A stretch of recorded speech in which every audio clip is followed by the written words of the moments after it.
नमस्कार, मी राहुल कुलकर्णी. NDTVमध्ये तुमचं स्वागत आहे. आज महाराष्ट्र अशा एका व्यक्तिमत्वाला भेटणार आहे की मी त्यांचं विजन म्हणू ना, ही काही आर्थिक आणि जागतिक पटलावरती असलेल्या आणि आपल्याला सगळ्यांना माहिती असलेल्या व्यक्तिमत्वाशी ती तुलना नाही, पण कल्पना म्हणून एलॉन मस्कनी जसा विचार केला होता तसा एक व्यक्ती महाराष्ट्रातला आहे. बरं, ते त्यांचं जर आधीचं बॅकग्राऊंड आपण बघितलं तर मला असं वाटतं की ज्या खऱ्या अर्थाने ज्यांच्यापासून आपल्याला प्रेरणा मिळेल अशी ती स्टोरी आहे.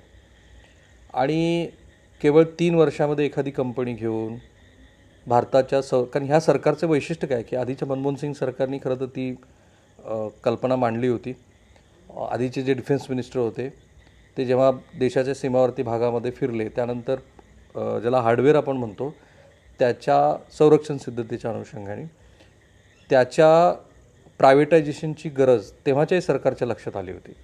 बरं, जेव्हा इंदिरा गांधींचं सरकार होतं तेव्हा आपण जो रशियाबरोबरचा करार केला होता त्याच्यामुळे हार्डवेअरची आपली जी डिपेंडन्सी आहे रशियावरची ती आजही कायम आहे.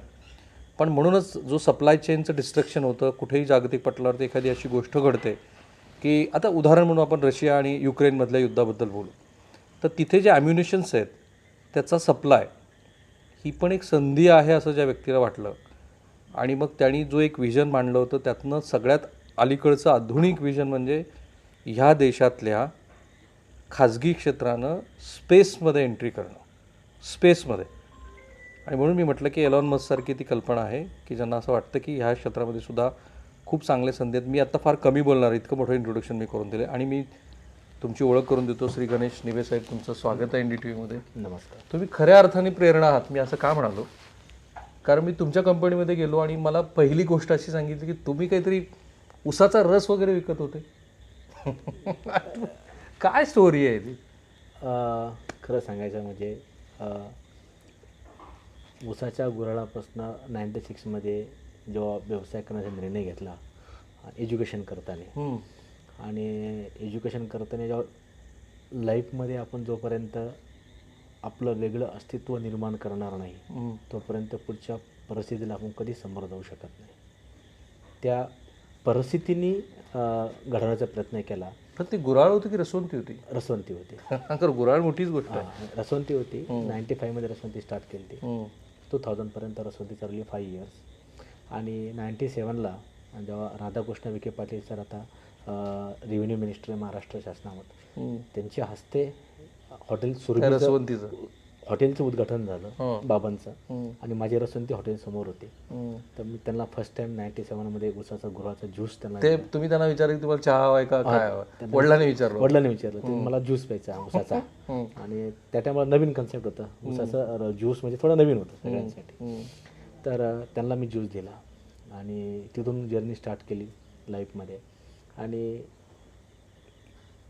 खूप इंजिनिअरिंग प्लॅटफॉर्म तयार करून आणि बेसिक नॉलेज गेन करून भारताचा आणि जगाचा एक मागच्या 10 वर्षात अभ्यास करायची मला संधी मिळाली. पण श्री विखे पाटलांना तुम्ही जेव्हा तो ज्यूस दिला तेव्हा असं कधी वाटलं होतं की आपण इथपर्यंत जाऊ का? तुमचं असं सुरुवातीपासूनच होतं की I have to achieve something which is okay? तर मी त्या टायमाला लहान असताना ते मंत्री होते तरी मी त्यांच्या बोलायचा प्रयत्न केला. वा, की बाबा साहेब ज्यूस पिऊन देणार का, काय देणार काय, आणि हे मिनिस्टर कसे असतात काय असतात, त्या सुद्धा लहानपणापासून जिद्द होती. आणि त्या जिद्दीला स्मरून आणि आईबाबांनी खूप ताकदीने राहायला घर पण नव्हतं अक्षरशः, खरं सांगायचं म्हणजे. हो, राहायला घर पण नव्हतं. आणि अशा कठीण परिस्थितीमधनं जीवनाची वाटचाल सुरू केली. पण मित्र परिवार, तर राहायला घर नव्हतं, तुम्ही झोपडीत राहिलो होतो. लिटरली झोपडीत? 5 आम्ही झोपडीमध्ये होतो. 5 वर्ष पूर्ण झोपडीमध्ये. नेटिव्ह प्लेसमध्ये तुम्ही कोणाला जरी विचारलं तर तुम्हाला मी जे बोलते तेच तुम्हाला सांगते ते. एकच मिनिट. श्री गणेश निबे हे स्पेसमध्ये काम करणार आहेत. हे जेव्हा त्यांनी जेव्हा 4-5 कंपन्याबरोबर MOU साईन केला तेव्हा त्यांच्या कंपनी जी BSEला लिस्टेड आहे त्याला कॅप लावावा लागला का? काय झालं म्हणजे तुमचा शेअर्स खूप वाढला असं मी ऐकलं त्या दिवशी तुमच्या कंपनीत? म्हणजे कारण स्पेसमध्ये अनाउन्समेंट झाली ना BSEला की कन्सोर्टियम पार्टनर एकत्र आले. आणि जे कन्सोर्टियम पार्टनर होते ते खूप इंटरेस्टिंग सब्जेक्ट आहे की भारतामधनं जगाला 60 ते 70% स्पेस मॅन्युफॅक्चरिंग एक्सपोर्ट होत आहे. इंटिग्रेशन करून ते लॉन्च करत आहे. क्या बात आहे. आणि खरोखर आदरणीय प्रधानमंत्री सरांनी स्पेसचं एज्युकेशन नसताना मेक इन इंडिया आत्मनिर्भर भारतची अनाऊन्समेंट करणं आणि आमच्यासारख्या स्टार्टअप्सला एक ताकद देणं, ती ताकदच आम्हाला ही सक्सेसचा मोठा पार्ट बनवून राहिली. पण तुमच्या कंपनीचं स्टार्टअप म्हणजे 2800 कोटी रुपयाची उलाढाल आहे तुमच्या कंपनीची. हां. झोपडी टू 2800 कोटी. तर ही जर्नी खरोखर 2013-14 मध्ये आम्ही खूप पॅशनेटिक होऊन प्रधानमंत्र्यांनी लो कॉस्ट हाऊसिंग स्टार्ट केलं. जे काही करून हा देश आत्मनिर्भर झाला पाहिजे ह्या दृष्टिकोनातनं, की लीडर स्ट्रॉंग आहे तर आमच्यासारख्याला एक एनर्जी मिळते की आपण पण काहीतरी वेगळं केलं पाहिजे. त्या वेगळ्या भूमिकेतनंच हा एक पहिला ब्रेक थ्रू 2006-07ला फर्स्ट माझं फर्नेस ऑइल्स बिझनेस आणि केरोसिन बिझनेस होता. ओके. अहमदनगर डिस्ट्रिक्टमध्ये. ओके. आणि तो लायसन्स होते माझे स्वतःचे केरोसिनचे सप्लाय. केरोसिन सप्लाय आणि फर्नेस ऑइल सप्लाय. बरं. त्याच्यानं प्रॉफिट गेन करत 2010पर्यंत मी तो बिझनेस कंटिन्यू केला. मी पहिला तुमचा व्यवसाय हा केरोसिन सप्लायचा. केरोसिन आणि फर्नेस ऑइल्स आणि बिटोमिन्स. तेव्हा तुमचं वय किती होतं? बिटोमिन्स म्हणजे डांबर. हां, शिकते होतं 26-27. आणि that time I turn over 1 crore rupees per year. And 2011ला मी नाशिकला शिफ्ट झालो. त्या टायमाला इलेक्ट्रिकल सबस्टेशन कामं घेतले. ओके. 31 कॉन्ट्रॅक्टशिप सुरू केली होती. स्वतःचा कॉन्ट्रॅक्ट घेतला. त्या टायमाला महाराष्ट्र डिस्कॉमकडनं 451 crore कॉन्ट्रॅक्ट साईन केला आणि एक्झिक्यूट केलं 110 सबस्टेशन अहमदनगर नाशिक डिस्ट्रिक्टमध्ये.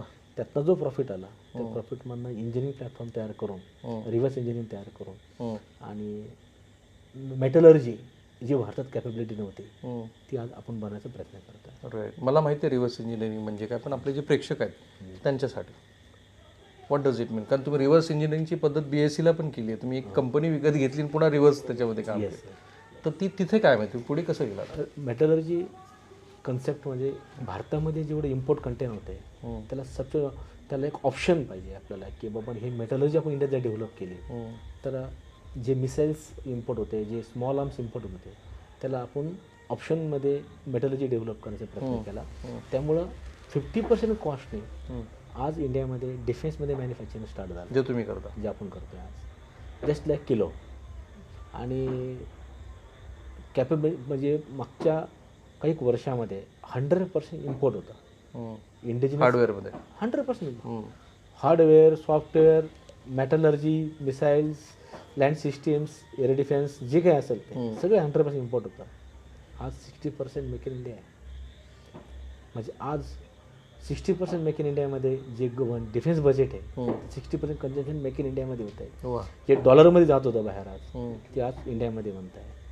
म्हणजे ही म्हणजे आम्ही तर माध्यम आहे पण खरोखर आदरणीय सन्माननीय पण ही संधी आपल्याला आहे. कारण तुम्हीच आत्तापर्यंत जे सांगितलं त्याप्रमाणे सुरुवात तर अगदीच उसाच्या रसवंदीपासून, नंतर तुम्ही केरोसिनमध्ये आलात, बिटमनमध्ये, डांबरामध्ये आलात, पुन्हा कॉन्ट्रॅक्टशिप केली. पण एकदम डिफेन्सला जाऊन आपण, कारण यांच्या 3 बंदुका मी ऑपरेट केल्यात, तुम्हाला तो व्हिडिओ आता बघितला तुम्ही NDTVवरती. इकडे कसं काय तुम्ही डिफेन्सलाच हार्डवेअर देण्यासाठी ते कुठं तुम्हाला दिसलं? माझे सख्खे काका हे एक्स आर्मी आहे. हो, आय सी. बरं. ते रिटायर झाले 2005ला. ते रिटायर झाल्यानंतर त्यांच्याकडनं ही सगळी प्रेरणा घेत गेलो. ओके. की ते आणि ते लँड सिस्टममध्ये होते सख्खे काका. तेव्हा असं एक कल्पना की आपण संरक्षण क्षेत्रासाठी वेगळं काहीतरी करायचं.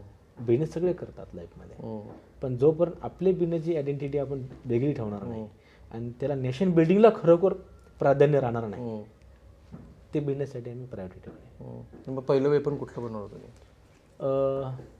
मेजर म्हणजे आम्हाला सगळ्यात पहिले कॉन्ट्रॅक्ट हे LNT डिफेन्सकडनं जे मिळाले ते फास्ट डिलिव्हरी MRSAM प्रोग्राम्स, सर्वात buzzing systems.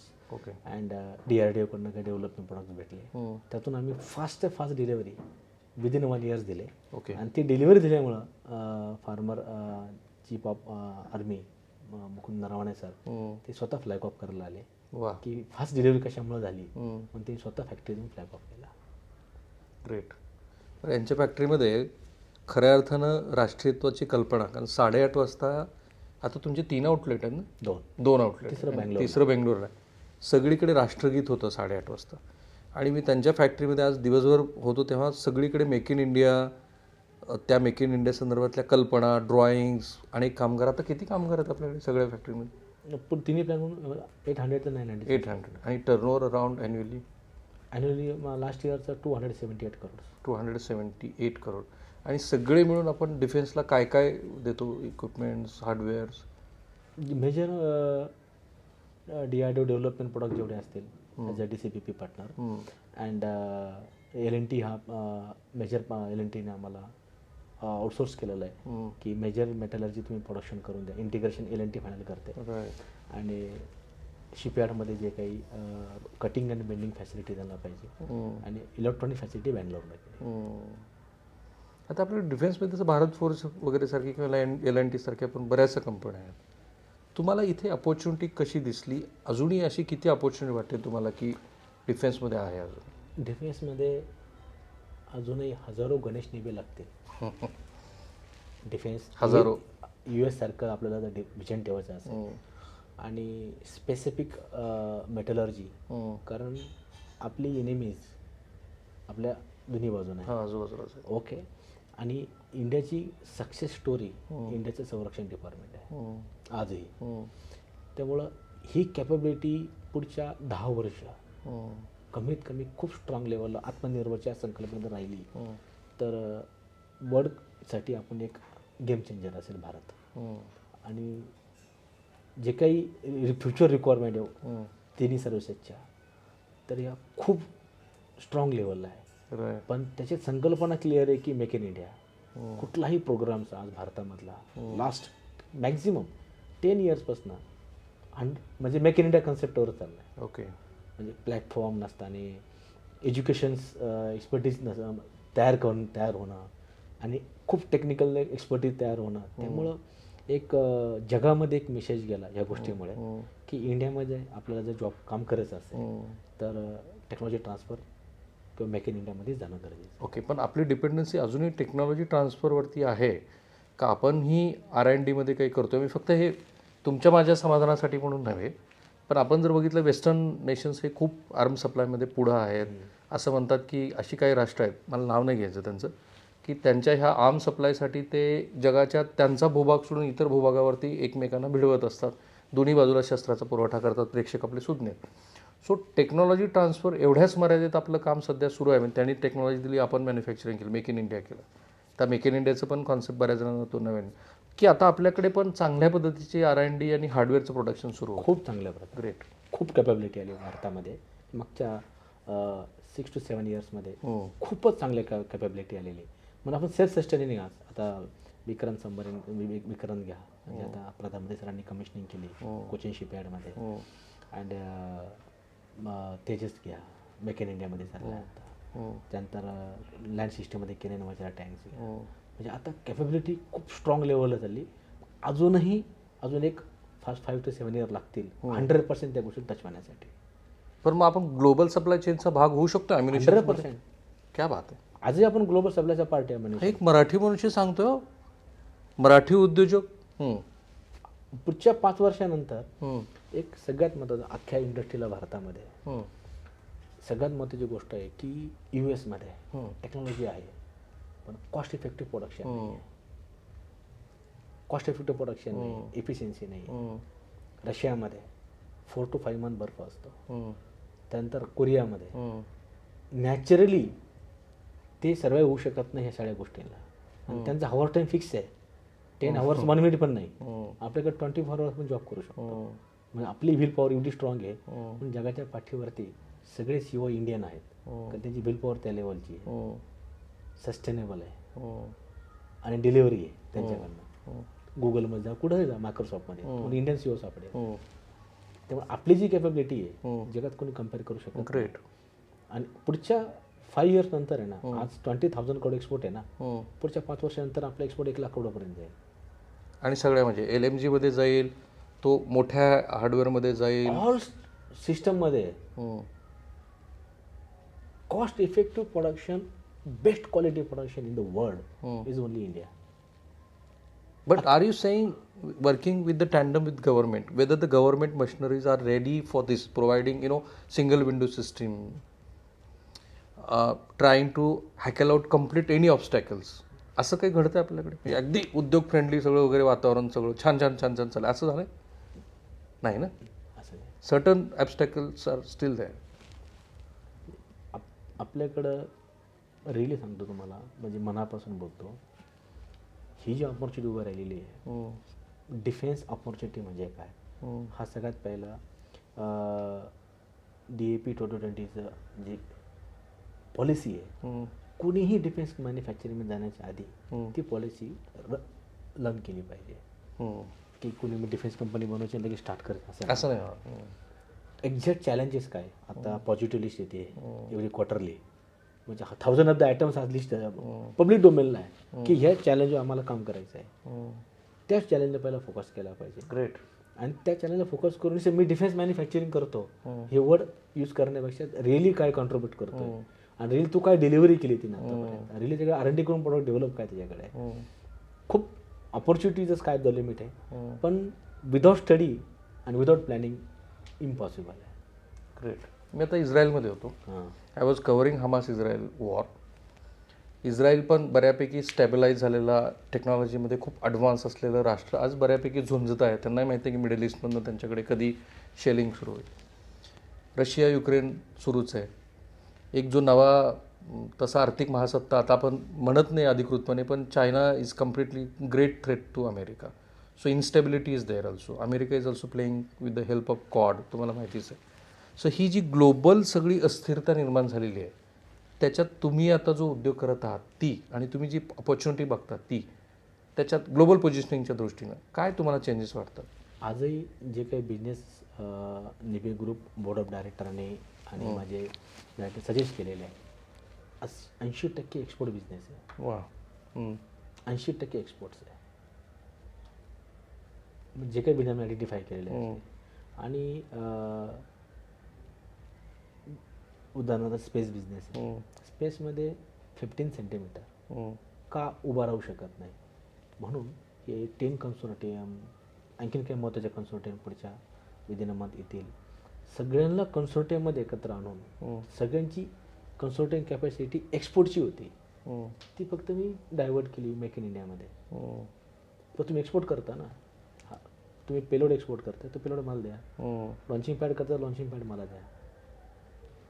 I will launch in coming soon, म्हणजे तुम्हाला पुढच्या अर्लिएस्ट पॉसिबल तुम्हाला फर्स्ट सॅटर्डे लॉन्चिंग पॅडमध्ये पण अर्लिएस्ट पॉसिबल तुम्हाला फर्स्ट सॅटर्डे लॉन्च झालेला असेल, डेट तुम्हाला लवकर कळेल. वा. असं नाही की फक्त एक पब्लिक डोमेनमध्ये गेलं नाही, ॲग्रीमेंट केलं, असं नाही आहे. निबे लिमिटेड, निबे परिवारची एकच कमिटमेंट आहे, जे बोलणार ते डिलिव्हर करणार, त्यात कुठलाही बदल होणार नाही. राईट. पण मग तुम्ही हे स्पेसमध्ये का रिअल टाईम जो डेटा गव्हर्नमेंटला हवा होता, आपण बघितलं कारगिलमध्ये स्पेशली आपल्याला ती खूप डिफिकल्टी झाली. आपण रिअल टाईम डेटा मिळवू शकला नाही आपल्याला.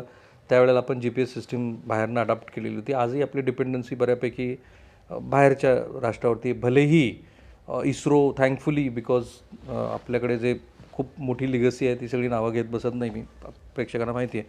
तर आपण स्पेस इंडस्ट्रीमध्ये आज 1, 2, 3च्या रेंजमध्ये जरूर असू, पण तरीसुद्धा आपल्याकडे ज्या पद्धतीचा रिअल टाईम डेटा मिळायला हवा. स्पेशली मी मधल्या काळात नागपूरला गेलो होतो आणि पीक विम्याबद्दल आम्ही श्री देवेंद्र फडणवीस आणि तत्सम मंडळींशी बोलत असं असं लक्षात आलं की आपल्याकडे अजूनही पीक विम्यासंदर्भामध्ये सुद्धा इतकी टेक्नॉलॉजी अपग्रेडेशन होऊन ॲक्युरेसी नाही आहे. बरोबर. सो निमीजी, तुम्ही स्पेसमध्ये, डिफेन्स आणि इतर सगळ्या गोष्टीमध्ये काय अपॉर्च्युनिटीज बघता आणि कशा त्या साध्य करता येऊ शकतं? सगळ्यात इम्पॉर्टंट पार्ट स्पेसमध्ये आपण फक्त स्टडी करतो की 3 सर्व्हिसेसला आणि एक्सवायझेड गव्हर्नमेंट एजन्सीला फक्त डेटा पाहिजे, असं नाही आहे. ॲग्रिकल्चर डेटा हा आज आपल्या सगळ्यात मोठा प्लस अँड मायनस पॉईंट आहे. ॲग्रिकल्चर डेटा आज इस्रायलमध्ये शेती सक्सेस काय आहे, तर त्यांना माहिती ह्या जमिनीचे pH व्हॅल्यू काय आहे. आज 5.5 आणि 6.5 आज जमिनीचे pH रेट आज 20 वर्षापूर्वी होता. म्हणून आज 15 वर्षापूर्वी 1 एकरी जमिनीच्या ऊसाच्या लागवडीमध्ये आपल्याला 100 मेट्रिक टन उत्पन्न मिळायचं. आज ते 20 मेट्रिक टन कमी झालं. हां, जमिनीची pH व्हॅल्यू आयडेंटिफाय करणं, इन्फ्रास्ट्रक्चर डेव्हलप करणं आणि सॉईल मला डेटा, मायनिंग मला डेटा आयडेंटिफाय करणं, हा स्पेस बिझनेसमधला सगळ्यात मोठा पार्ट आहे. बॉर्डर सिक्युरिटी पर्पज तर नेशन सेफ्टी आहे, पण नेशन सेफ्टीच्या आधी आपल्या हातात काय लँडमध्ये काय खजाना आहे हा पण आपण शोधला पाहिजे. आणि ती आपली ॲसेट आणि ती आपली संपत्ती आहे. त्यांनी सगळं ते स्पेसमध्ये आयडेंटिफाय केलं, त्यांनी तिथं फोकस केलं आणि आपल्याला बिझी केलं. हा ॲग्रिकल्चर डेटा अर्लिएस्ट पॉसिबल आपण महाराष्ट्रापासून सुरू करणार आहोत. कुठल्या जमिनीमध्ये कुठल्या टाईपचं उत्पन्न काढायचं. वा. मला आशाही त्यात AI तुम्हाला बऱ्यापैकी पुढे भविष्यात मदत करेलच, कारण आर्टिफिशियल इंटेलिजन्सनी खूप गोष्टी बदलत आहेत. भारतामध्ये सगळं पॉसिबल आहे. ओके. कारण भारताची नीड आहे. नीड आहे आपली. तेव्हा आपली नीड आणि प्रत्येक व्यक्ती हा सेल्फ सस्टेनिंग आहे भारतामध्ये. कारण प्रत्येक व्यक्ती कुशल परिस्थितीतून वर आलेला आहे. कुठलाही बिलियनियर भारतातला हा झिरोतनंच वर गेलेला आहे. मग हे उद्योग करत असताना तुम्ही आज एवढी मोठी अचिव्हमेंट केली तुमच्या पर्सनल लाईफमध्ये, काय एथिक्स पाळले पाहिजेत, कुठे संधी साधली पाहिजे लाईफमध्ये? इथिक्समध्ये आपली इंटिग्रिटी, आपली कमिटमेंट न्यू जनरेशननी स्ट्रॉंगली फोकसली केली पाहिजे. एकदम फोकसली. तर 0.01% सुद्धा डिफरन्स नसला पाहिजे. Okay. Ethics is very important. Very important. Okay. Second, आणि आपण कुठलंही काम करताना नेशन बिल्डिंग, आपल्या राज्यासाठी, एम्प्लॉयमेंटसाठी आपण काय करतो याचा स्टडी झाला पाहिजे. आणि हा स्टडी करताना आज रिलायन्स फॅमिली एवढी आध्यात्मिक पूजा करते, एवढी आध्यात्मिक पूजा करते. बद्रीनाथला रोज सकाळी 4:30ला त्यांच्या पूर्ण वंशाचं नाव घेऊन पूजा सुरू होते. ते सोनाच्या चम्मचमध्ये जेवण करतात ना, त्यांना रोज देवपूजा करायची गरज काय? हा आदर्श सर्वसामान्य बिझनेसमॅनने घेतला पाहिजे की अध्यात्म हे आपल्या समाधानासाठी आणि आपल्या यशाची पायरी असते. त्यामुळं त्या गोष्टी बेस आपल्याबरोबर कायम बरोबर ठेवला पाहिजे. बिझनेसमधले प्रिन्सिपल फॉलो केले पाहिजे.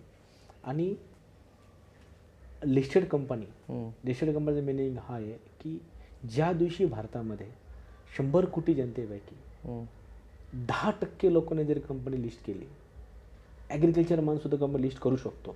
असा कायदा नाही की मी इंडस्ट्री लिस्ट होऊ शकते. फक्त एक फार्म हाऊस वेअर हाऊस चालवणारा व्यक्तीसुद्धा कंपनी लिस्ट करू शकतो.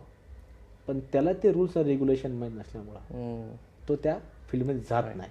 10% लोकांनी, आणि ते फक्त मोदी सरकारच्या गॅरंटीमध्ये 100% होणार. 10% लोकांनी कंपनी NSE आणि BSE लिस्ट केल्या, इकॉनॉमी चेंज झाल्याशिवाय राहणार नाही. पण त्याच्यामध्ये आपली इंटिग्रिटी, कमिटमेंट आणि ऑनरशिप कुठे कॉम्प्रोमाइज होता कामा नये. ग्रेट. पण आपली एक मराठी माणसाची म्हणून, मराठी कुटुंबाची, आता तुम्ही ज्या परिस्थितीनं वर आलात ती परिस्थितीत अशी होती की तुम्ही झगडत पुढं गेलात हे तुमच्या बोलण्यात दिसतं. पण बरीचशी स्थिरस्राव झालेली जी मराठी कुटुंब आहेत, टिपिकल मध्यमवर्गीय पांढरपेशी पण म्हणू आपण त्यांना, त्यांच्यामध्ये व्यवसाय करायचं म्हटलं की पहिलं असतं की नको, तर ते सगळं सेक्युअर तुम्ही आधी बघा ना. तुम्ही मराठी कम्युनिटी हा जो पाठ जर बघितला की मागच्या जनरेशनमध्ये 3 जनरेशन आधी, 2 जनरेशन आधी 24 आवर शेती होती, मुबलक उत्पन्न होतं. त्यामुळं घरात ताजं जे अन्न होतं प्रत्येकाला, त्यांनी कधी असा फोकस केला नाही की त्यांना ज्या गोष्टी पाहिजे त्या घरी मिळत होत्या.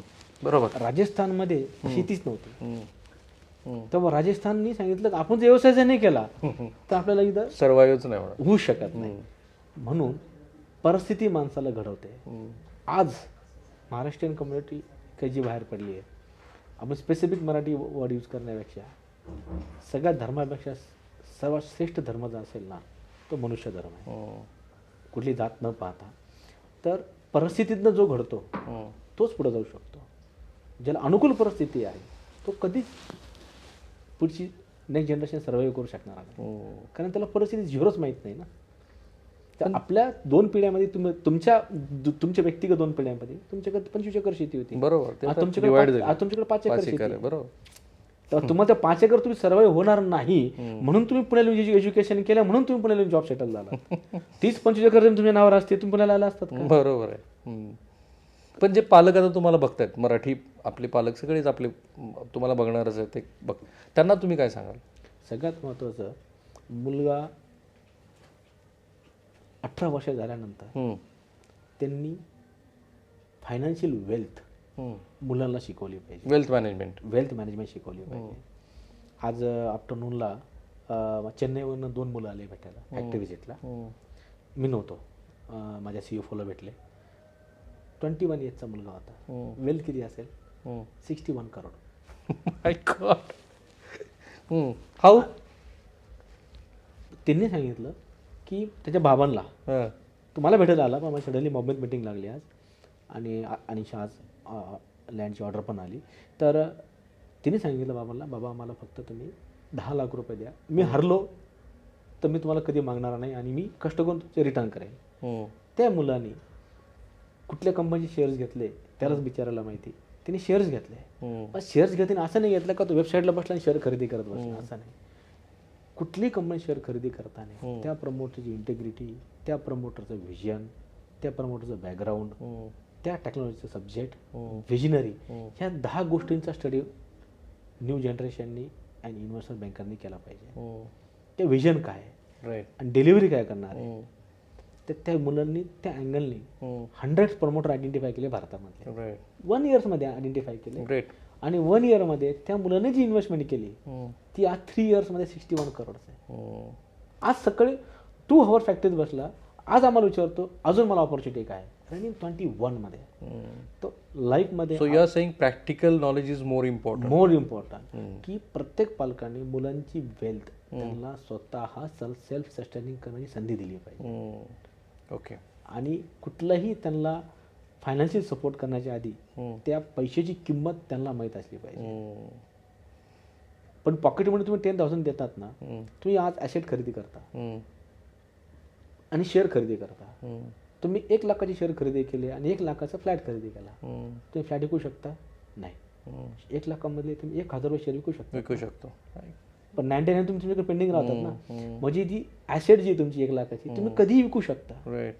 म्हणून ह्या सगळ्या 5-6 कॅटेगरीज आयडेंटिफाय केल्या आणि सगळ्यांनी मिळून भारतामधल्या चांगल्या टेक्नॉलॉजी बेस्ड कंपनी, चांगल्या MSMEs बेस्ड कंपनी जर आयडेंटिफाय केल्या आणि भारताची इन्व्हेस्टमेंट भारतातच केली, आज FI काय करतो? दुबईमध्ये बसतो लॅपटॉपवरती, तिथून वर्क करतो, अरे company is very good, investment करतो. ग्रोथ कोणाची होते? त्याची, विदेशी गुंतवणूकदाराची. आपली इंडियन पर्सनची होत नाही. आणि इंडियामध्ये खूप प्रकारे काही लोकांची फसवणूक झाल्यामुळं शेअर मार्केटला सगळेजण घाबरतात. का घाबरतात? का त्यांचा स्टडी नाही म्हणून ते घाबरतात. त्यांनी स्टडी केला पाहिजे. आतापर्यंत काही हजारो कंपन्या लिस्टिंग आहेत. मागच्या 25 वर्षाचा परफॉर्मन्स बघा, कुठल्या कंपनीचा परफॉर्मन्स चांगला आहे? टाटा घ्या, रिलायन्स घ्या, अदानी ग्रुप घ्या, best performance, best delivery. L&T घ्या, बेस्ट परफॉर्मन्स. म्हणजे ज्या कंपनीने 25 वर्ष काही केलं नाही तर पुढच्या 5 वर्षात चांगलंच काम करणार. एक वेगळा प्रश्न विचारतो, कारण तुम्ही मॅन्युफॅक्चरिंगमध्ये आहात म्हणून. आत्ता GDPमध्ये सर्व्हिस सेक्टरचं कॉन्ट्रीब्युशन बघितलं तर आपण ते 25% आहे. दुर्दैवाने ती काही चांगली गोष्ट नाही आहे. सर्व्हिस इंडस्ट्री बूमिंग करते आहे, त्याच्याबद्दलही काही दुमत नाही. पण आपल्याकडची बेरोजगारांची संख्या बघता आपल्याकडे मॅन्युफॅक्चरिंग हे अधिक चांगलं आहे ह्या देशाच्या विकासासाठी. आता तुम्हाला हा रिव्हर्स ट्रेंड होईल असं वाटतं? कारण AI आणि ह्याच्यामुळे तर आणखी जे एक आपण डिस्कशन करतो ना की बेरोजगारीपणा आहे, हा शब्दच पहिला म्हणजे मी सांगतो चुकीचं आहे. चांगल्या क्वालिटीची माणसं मिळत नाही असं तुम्हाला फॉर एक्झाम्पल, जर मी माझ्या गावी असतो तर मी काय केलं असतं? ऑर्गॅनिक शेती बनवली असते. Organic onion, garlic. आज जगात काय डिमांड आहे? आज पूर्ण जगामध्ये भारताच्या भूमातेमध्ये pH व्हॅल्यू आणि कंटेंट जे आहे ना, ते जगात कुठं नाही आहे. फक्त आपण युरिया आणि फॉस्फेट यूज केल्यामुळं त्या कंटेंटचा व्हॅल्यू कमी झालेली आहे. बरोबर. पण कुठलाही व्यक्ती म्हणला की मी बेरोजगार आहे, हा त्याचा सगळ्यात मोठा आयुष्यातला तो चुकीचं बोलतोय. त्याला जो बिझनेस पटेल, तुम्ही म्हणले ना आता चहावाला चहा विकून 50 कोटीचं नेटवर्क करतोय. येवले चहावाल्यांची स्टोरी सांगितली. वडेवाले बॉम्बेमध्ये. शेतीतल्या मुलांनी प्रत्येक वेळेस मला जॉब मिळेल, मी सिटीमध्ये जाऊन हे काम करेल ही भावना ठेवण्याऐवजी त्यांनी जर तिथं छोटंसं वेअरहाऊस केलं आणि तिथं जर तिने ऑर्गॅनिक प्लांटेशन केलं, आज डिमांड किती सिटीमध्ये आज ऑर्गॅनिक प्लांटेशन आहे.